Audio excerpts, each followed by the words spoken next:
जय हिंद सभी सर जी, yellow sir जी, शिक्षक सर जी, प्रभारी सर जी, प्रधानाध्यापक सर जी। आप सभी के लिए आप सभी के लिए एक बहुत ज़बरदस्त पेपर सामने आया है जो कि विद्यालय के रख रखाव एवं व्यवस्था में काफ़ी सहयोग प्रदान करेगा। यह लेटर बस इसको ज़मीन पर लाने का इंतज़ार है। देखिए, यह लेटर है डॉक्टर एस सिद्धार्थ, यानी भारतीय प्रशासनिक सेवा में जो अभी वर्तमान में अपर मुख्य सचिव हैं। शिक्षा विभाग बिहार सरकार के द्वारा यह जारी किया गया है। यह लेटर बिहार सरकार, विकास भवन पटना, जो एड्रेस से दिया हुआ है यहाँ पे।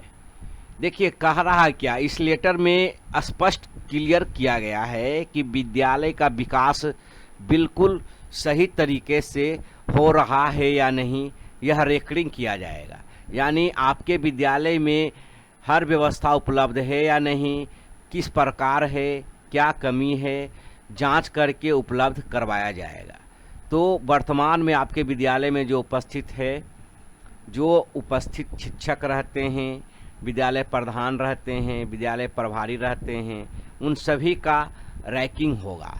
बच्चों का भी साथ साथ रैंकिंग होगा कि आपके विद्यालय में किस स्तर पर कितना कार्य होता है, बच्चे किस स्तर के हैं, क्या कर रहे हैं, क्या विधि व्यवस्था है, इसमें सब जानकारी आपको उपलब्ध किया जाएगा। कैसे है वह हम लोग देखते हैं।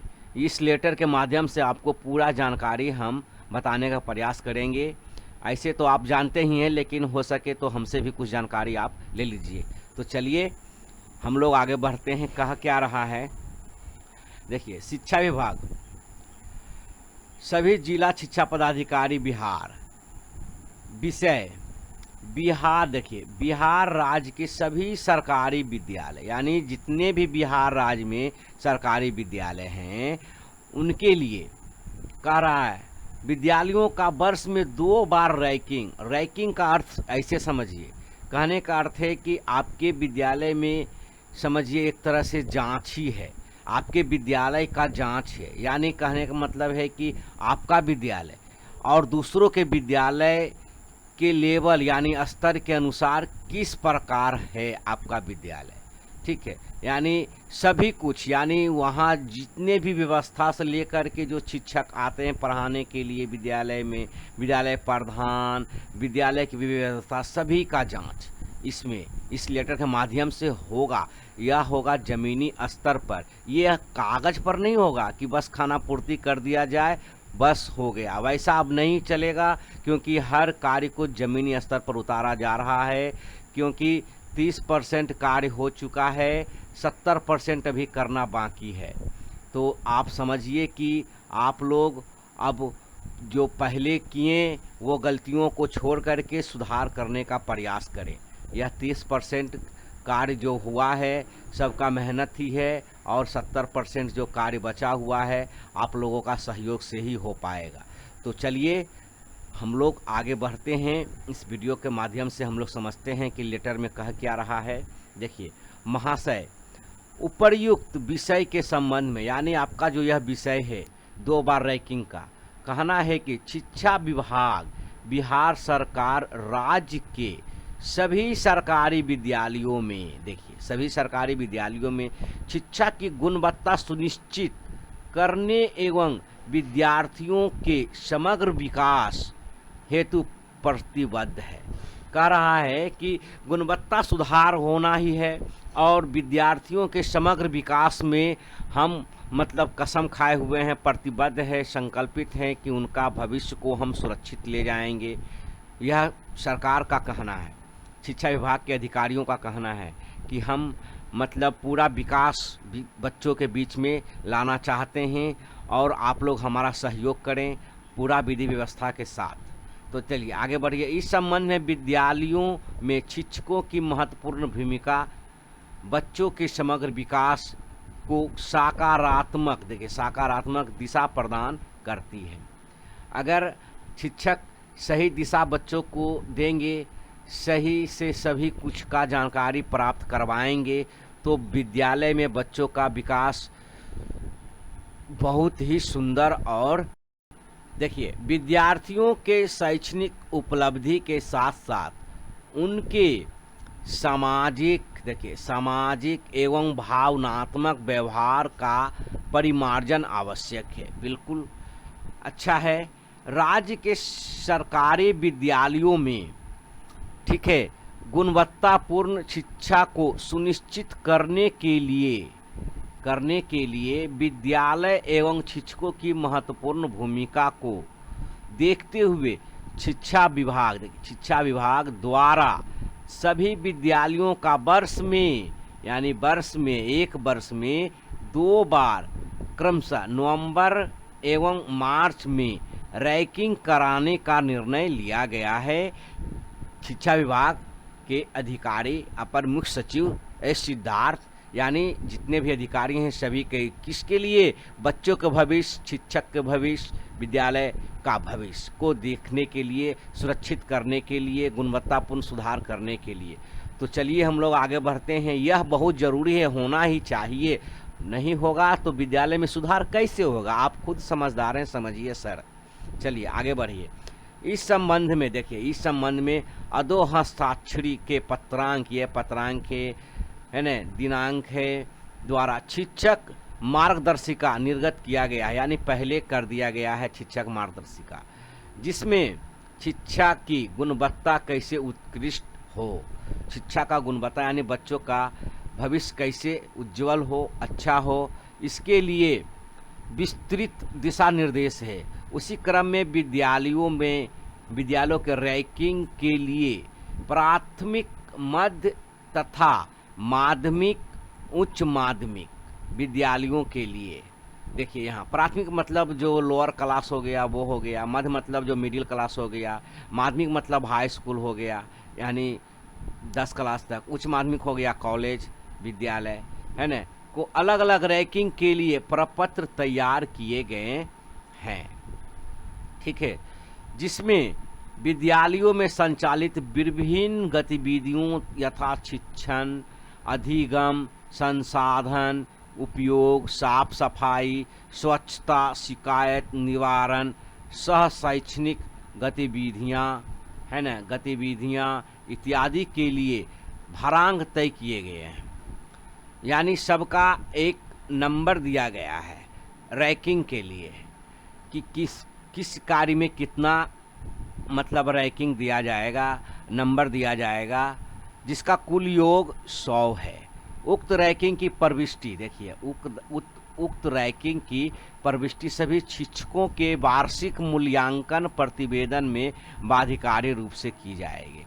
यानी जब वार्षिक मूल्यांकन होगा तो उसमें इस नंबर को जोड़ दिया जाएगा कि क्या आपने एक साल में जब 2 बार हुआ रैंकिंग तो कितना आपका योग्यता, यानी आप में कितना आचरण सही रहा, कितना गलत रहा, उसके अनुसार से आपका रैंकिंग निर्धारित किया जाएगा। चलिए देखिए, उक्त रैंकिंग कह रहा है, उक्त रैंकिंग प्रपत्र की छाया प्रति संलग्न करते हुए अनुरोध है कि इसकी प्रति सभी प्रधानाध्यापकों, प्रभारी प्रधानाध्यापकों को व्यापक प्रचार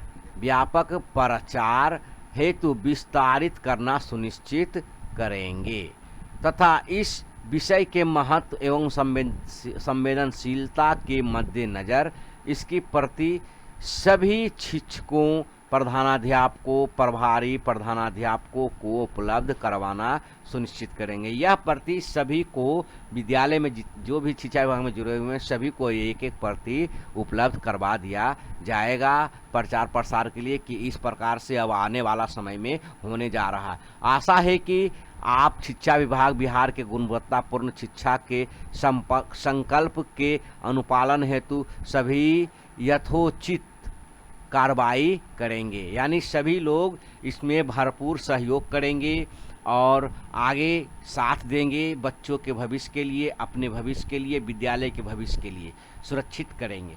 यह विश्वास भाजन है। डॉक्टर एस सिद्धार्थ अपर सचिव जो हैं उनका यह लेटर है।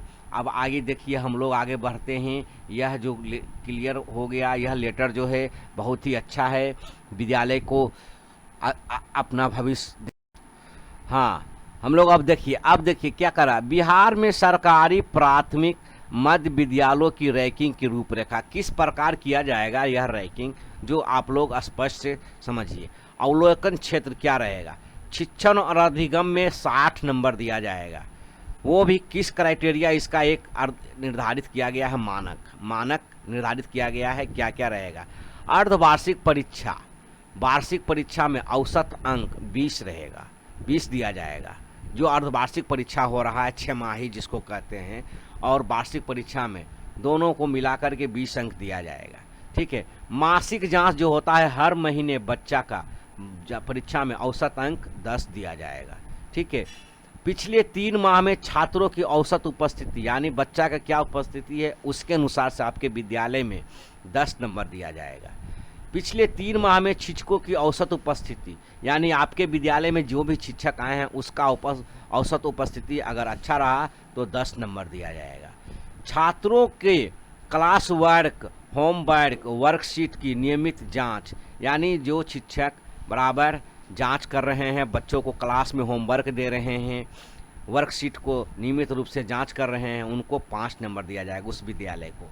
अब देखिए विद्यालय अवधि के उपरांत सहायक कक्षाएं, मिशन दक्ष अगर अच्छे से चलाया जा रहा है तो उस पर 3 नंबर दिया जाएगा। ठीक है। नियमित रूप से शिक्षक अभिभावक संगोष्ठी का आयोजन, यानी हर महीने शिक्षक अभिभावक का जब उस विद्यालय में अगर हो रहा है, मतलब बैठक संगोष्ठी हो रहा है विद्यालय में शिक्षक अभिभावक का, तो उस पर 2 नंबर दिया जाएगा। ये रहा शिक्षण अधिगम में।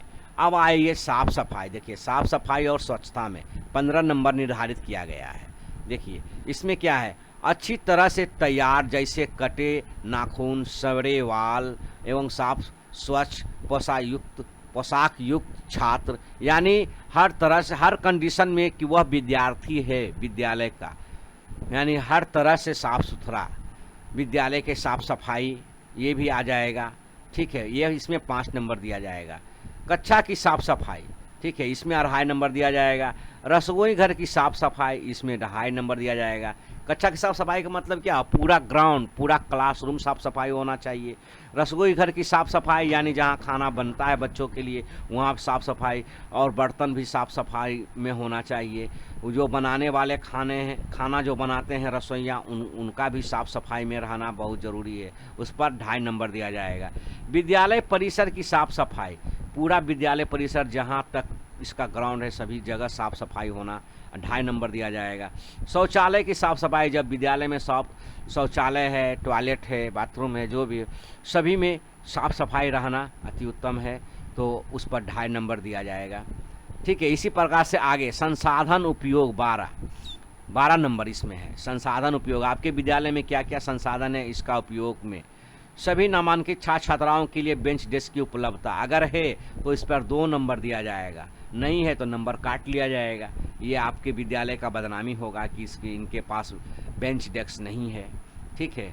कारण क्या है, सभी को तो बिहार सरकार उपलब्ध करा ही दिया गया है। आगे बढ़िए। नामांकित छात्रों के अनुपात में कक्षा कक्ष की उपलब्धता, यानी अगर एक कक्षा में 100 विद्यार्थी नामांकन है, अगर 100% उपस्थिति है तो उनको 2 नंबर दिया जाएगा, कम रहेगा तो उनको नंबर काट लिया जाएगा। रनिंग वाटर, जलपूर्ति की व्यवस्था एवं ओवरहेड टैंक की कार्यात्मक स्थिति, कहने का मतलब है आपके विद्यालय में जो पानी टंकी लगा हुआ व्यवस्था है कि नहीं, इस पर कल की व्यवस्था है कि नहीं, पानी की व्यवस्था है कि नहीं, उस पर 2 नंबर दिया जाएगा।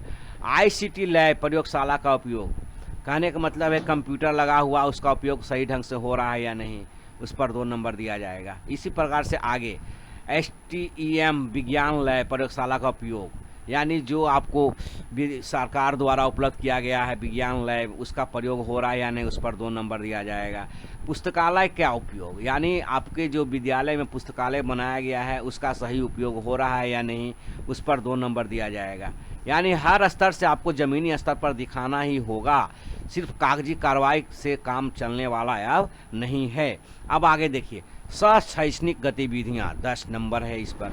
चेतना सत्र में बच्चों की सक्रिय भागीदारी, बिल्कुल सक्रिय रहता है कि नहीं, प्रार्थना सही से हो रहा है नहीं, चेतना सत्र हो रहा है या नहीं, इस पर 2 नंबर दिया जाएगा।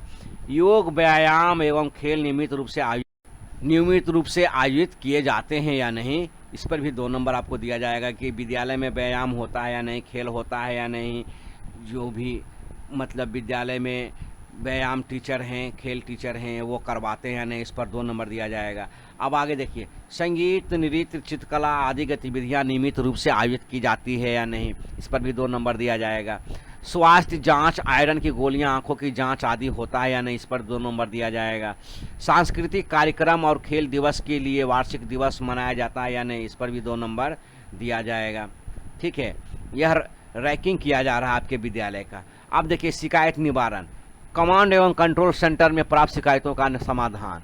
अगर आपके विद्यालय से शिकायत हुआ है कोई भी तरह का, तो उस पर अगर सही से हो गया तो क्या, इस पर भी 3 नंबर दिया जाएगा। इस प्रकार से ऐसे ज़्यादातर ये प्रयास करिए कि हमारा विद्यालय का कोई शिकायत हो ही नहीं, तो ज़्यादा अच्छा रहेगा। कुल मिलाकर आपको 100 नंबर दिया गया। देखिए, अब ग्रेडिंग मैट्रिक्स, इसको आप समझिए। देखिए, ग्रेड क्या है, A+ है, A है, B है, C है, D है। आप अपने सोच लीजिए, अपने विद्यालय का रखरखाव विधि व्यवस्था को देख लीजिए, सभी लोगों को मिला करके देख लीजिए, बच्चों, छात्रों, शिक्षक, प्रधानाध्यापक, विद्यालय में संसाधन, सभी को मिला करके आप देख लीजिए कि आपका विद्यालय A+ ग्रेड में आएगा या B+ में आएगा या A में रहेगा, ये आपके ऊपर निर्भर है। आपके स्कोर रेंज के ऊपर निर्भर है कि आपका क्या रेंज आ रहा है। जितना भी आपको ऊपर में नंबर दिया गया उसके अनुसार से स्टार रेटिंग दिया जाएगा। जिसका 5 स्टार रहेगा A+ ग्रेड में जाएंगे, 85 से 100 के बीच में रहेंगे उनका स्कोर A+B में जाएंगे, A+ में जाएंगे, 75 से 84 में रहेंगे A में जाएंगे, 50 से 74 में रहेंगे B में जाएंगे, 25 से 49 में रहेंगे C में जाएंगे, 0 से 24 में रहेंगे D में जाएंगे। यानी कि सबसे लो कैटेगरी में इनका अगर रहेगा 1 स्टार मिलेगा, उनका सबसे निचला स्तर में जाएगा। इसलिए आप अभी से अपने विद्यालय के प्रति जागरूक हो लें। सभी लोग, छात्र से लेकर के शिक्षक और विद्यालय प्रधान, सभी व्यवस्था को मजबूत कर लें, क्योंकि आने वाला समय कुछ ही ज़्यादा समय नहीं है। कम से कम समय में आपको ज़्यादा से ज़्यादा व्यवस्था करके दे देना है और करना है, क्योंकि आप संकल्पित है, कसम खाए हुए हैं कि हम जब आए हैं विद्यालय में तो हम बच्चों के भविष्य, आने वाले भविष्य में विद्यालय का अच्छा भविष्य देंगे। इसी प्रकार से नेक्स्ट विद्यालय बिहार में माध्यमिक एवं उच्च माध्यमिक सरकारी विद्यालयों की रैंकिंग रूपरेखा सेम टू सेम वैसा ही है जो है हमने ऊपर में देखा। थोड़ा सा अंतर है नंबरिंग में। इसमें अर्धवार्षिक परीक्षा, वार्षिक परीक्षा में औसत अंक 20 रहेगा, मासिक जांच परीक्षा में औसत अंक 10 रहेगा, पिछले 3 माह में छात्रों की औसत उपस्थिति 10 रहेगा, पिछले 3 माह में शिक्षकों की औसत उपस्थिति 10 रहेगा, विद्यालय अवधि के उपरांत सहायक कक्षाएं मिशन 10 में 3 नंबर रहेगा, नियमित रूप से शिक्षक अभिभावक गोष्ठ संगोष्ठी का आयोजन हो रहा है तो 2 नंबर रहेगा, साफ सफाई और स्वच्छता 15 नंबर का रहेगा, अच्छी तरह से तैयार जैसे कटे नाखून, संवरे वाल एवं स्वच्छ पोशाक युक्त छात्र 5 नंबर रहेगा, कक्षा की साफ सफाई 2.5 नंबर रहेगा, रसोई घर की साफ सफाई 2.5 नंबर रहेगा। अगर हाई स्कूल में भी रसोई घर चलता है तो वहाँ भी पूरा देखना है, रसोइयों को भी साफ़ सफाई में रहना है। विद्यालय परिसर की साफ़ सफाई 2.5 नंबर रहेगा, शौचालय की साफ़ सफाई 2.5 नंबर रहेगा। ठीक है, आगे है संसाधन उपयोग। आपके विद्यालय में कितना संसाधन है, सभी नामांकित छात्रों के लिए बेंच डेस्क की उपलब्धता अगर है तो 2 नंबर मिलेगा, नामांकित छात्रों के अनुपात में कक्षा कक्ष की उपलब्धता है तो 2 नंबर मिलेगा, रनिंग वाटर जलापूर्ति की व्यवस्था एवं ओवरहेड टैंक की कार्य क्षमता स्थिति है सही है सभी कुछ में तो 2 नंबर मिलेगा। इसी प्रकार से आगे विद्युत मीटर एवं सुरक्षित एवं निर्बाध विद्युत युक्त संचालन की कार्य क्षमता स्थिति एवं विपत्र का भुगतान है, सभी कुछ बिजली बिल आप देते जा रहे हैं तो सभी कुछ 2 नंबर मिलेगा। खेल कला एवं संगीत वाद्य यंत्रों की उपलब्धता है तो 2 नंबर मिलेगा। ICT लैब प्रयोगशाला का उपयोग किया जा रहा है तो 2 नंबर मिलेगा, यानी जो कंप्यूटर का चल रहा है प्रोग्राम। विज्ञान लैब प्रयोगशाला का उपयोग हो रहा है तो 2 नंबर मिलेगा। पुस्तकालय का उपयोग सही ढंग से हो रहा है तो 2 नंबर मिलेगा। ठीक है, सह शैक्षणिक गतिविधि बच्चों के लिए, शिक्षक के लिए, सभी के लिए चेतना सत्र में सभी बच्चों की सक्रिय भागीदारी तो 2 नंबर मिलेगा। योग व्यायाम एवं खेल नियमित रूप से आयोजित किए गए जाते हैं तो 2 नंबर मिलेगा। इसी प्रकार से आगे संगीत, नृत्य, चित्रकला आदि गतिविधियां नियमित रूप से है तो 2 नंबर मिलेगा से आयोजित की गई है। स्वास्थ्य जांच, आयरन की गोलियां, आंखों की जांच आदि है तो 2 नंबर मिलेगा। ठीक है, सांस्कृतिक कार्यक्रम और खेल दिवस हाँ, तो वार्षिक दिवस है ना, तो उसके लिए 3 नंबर मिलेगा। शिकायत निवारण, कमांड एवं कंट्रोल सेंटर में प्राप्त शिकायतों का समाधान सही से हो रहा है, सभी कुछ यहाँ तक शिकायत नहीं जा रहा है, तो 3 नंबर मिला। कुल मिलाकर 100 नंबर रहेगा और इनका भी ग्रेडिंग मैट्रिक्स इस प्रकार रहेगा। अब अपने विद्यालय को देख लीजिए कि आपको A+ ग्रेड में रहना है या A में रहना है या B में रहना है या C में रहना है या D में रहना है। स्कोर रेंज आपका सेम टू सेम वही रहेगा, 50 से 100 के बीच में रहेगा। जिनका स्कोर आएगा उसके अनुसार से, और 5 स्टार रेटिंग मिलेगा। 75 से 84 में 4 स्टार रेटिंग मिलेगा। 50 से 74 में 3 स्टार रेटिंग मिलेगा। 25 से 49 में 2 स्टार रेटिंग मिलेगा। 0 से 24 में 1 स्टार, यानी जो सबसे लोअर क्लास में रह रहे हैं। तो चलिए, सभी हमको उम्मीद है कि सभी शिक्षक, प्रधानाध्यापक आप लोग बहुत अच्छे से समझ गए होंगे इस लेटर के माध्यम से कि अपने विद्यालय के विधि व्यवस्था, स्कूल में छात्र छात्राओं की उपस्थिति सभी प्रकार से उचित और सही ढंग से आगे ले जाने का प्रयास करेंगे, विद्यालय का भविष्य देंगे। उम्मीद करते हैं कि आप इस लेटर के माध्यम से अच्छे से जान चुके होंगे, आपका कन्फ्यूजन दूर हो चुका होगा। तो चलिए, मिलते हैं नेक्स्ट वीडियो में। तब तक के लिए आपका बहुत बहुत धन्यवाद। Thank you, bye bye. Next video और भी हम धमाकेदार आपके सामने प्रस्तुत करने का प्रयास करूँगा। हो सके कुछ अगर बोलने में हमको त्रुटि हुआ होगा तो माफ़ कीजिएगा। तो चलिए, मिलते हैं नेक्स्ट वीडियो में। तब तक के लिए आपका बहुत बहुत धन्यवाद। Thank you, bye bye.